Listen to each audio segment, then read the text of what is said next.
Halo teman-teman, perkenalkan nama lengkap saya Sinta Lawi. Saya mahasiswa Citra Bangsa kelas Farmasi A semester 4. Di sini saya akan membahas tentang kimia medisinal. Jadi yang pertama itu definisi kimia medisinal dan pentingnya kimia medisinal dalam pengembangan obat baru. Jadi pengertian kimia medisinal itu sendiri adalah ilmu pengetahuan yang mempelajari penemuan, pengembangan, dan interpretasi cara kerja biologis aktif atau obat dan peningkat molekul.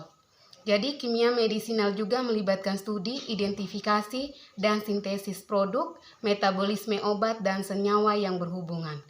Yang kedua, saya akan menjelaskan mekanisme kerja obat dan reseptor sehingga bisa bekerja secara agonis maupun antagonis. Yang pertama, mekanisme kerja obat.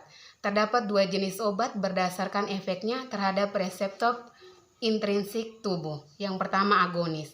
Agonis itu efeknya menyerupai senyawa cadangan yang mampu berikatan ke reseptor fisiologis. Yang kedua, antagonis. Antagonis efeknya meniadakan efek agonis, di mana antagonis bisa dikatakan inhibitor agonis. Yang berikutnya, metabolisme agonis dan antagonis. Karena adanya antagonis, pekerjaan dari antagonis terhambat. Karena antagonis dapat menghalangi agonis dalam molekul ke reseptor. Macam-macam antagonis berdasarkan cara kerjanya menghambat agonis.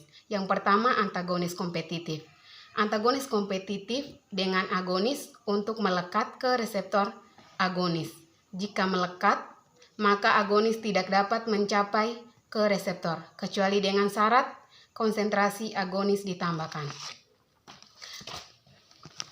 Terus yang berikutnya masuk ke antagonis non-kompetitif. Jadi antagonis ini dapat berikatan ke reseptor site dengan reversibel, berikatan ke tempat lain dan second messenger, tapi agonis masih tetap bisa berikatan ke reseptor site dengan berkurangnya efek terhadap tubuh. Yang berikutnya saya akan menjelaskan tentang pengaruh sifat fisika kimia pada sediaan farmasi. Fisika mengidentifikasi secara organoleptis seperti bentuk, warna, bau, rasa, dan lainnya. Terus yang berikutnya kelarutan tetapan fisika, tidak lebur, tidak beku, titik didih, dan lainnya. Mikroskopis meliputi partikel obat menggunakan mikroskop. Yang berikutnya kimia analisa dengan menambahkan zat-zat kimia dalam bahan obat atau obat yang diperiksa sehingga menimbulkan reaksi-reaksi tertentu yang dapat diidentifikasi secara kasat mata seperti terbentuknya suatu endapan, bau, warna, dan lainnya. Jadi yang berikutnya saya akan menjelaskan mengenai interaksi obat dengan adanya obat lain ataupun nutrisi pada mekanisme farmakokinetika maupun farmakodinamika. Jadi yang pertama, interaksi obat adalah perubahan obat lain atau interaksi obat-obat atau makanan, obat rasional dan senyawa kimia lain. Interaksi obat yang signifikan dapat terjadi jika dua atau lebih obat digunakan secara bersama-sama. Yang berikutnya, mekanisme interaksi obat. Interaksi diklasifikasikan berdasarkan keterlibatan dalam proses farmakokinetika maupun farmakodinamika. Interaksi farmakokinetika ditandai dengan perubahan kadar plasma obat, area di bawah kurva onset aksi waktu paru. Interaksi farmakokinetika diakibatkan oleh perubahan laju atau tingkat absorpsi, distribusi, metabolisme, dan ekskresi. Interaksi farmakodinamika biasanya dihubungkan dengan kemampuan suatu obat masuk mengubah efek obat lain tanpa mengubah sifat-sifat farmakokinetikanya. Terus interaksi farmakodinamika meliputi adiktif atau efek obat A1, B1. Jadi efek kombinasinya menjadi 2. Potensial efek A-nya 0, terus efek B-nya 1. Efek kombinasinya 2. Terus dan Sinergisme itu efek A-nya 1, efek B-nya 1, efek kombinasinya A tambah B menjadi 3, dan antagonisme.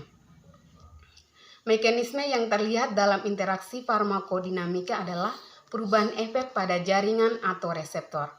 Yang berikutnya mekanisme interaksi obat. Interaksi farmakokinetika dapat terjadi pada berbagai tahap meliputi absorpsi, distribusi, metabolisme, dan ekskresi. Jadi absorpsi, saluran pencernaan yang meliputi kecepatan dan jumlah.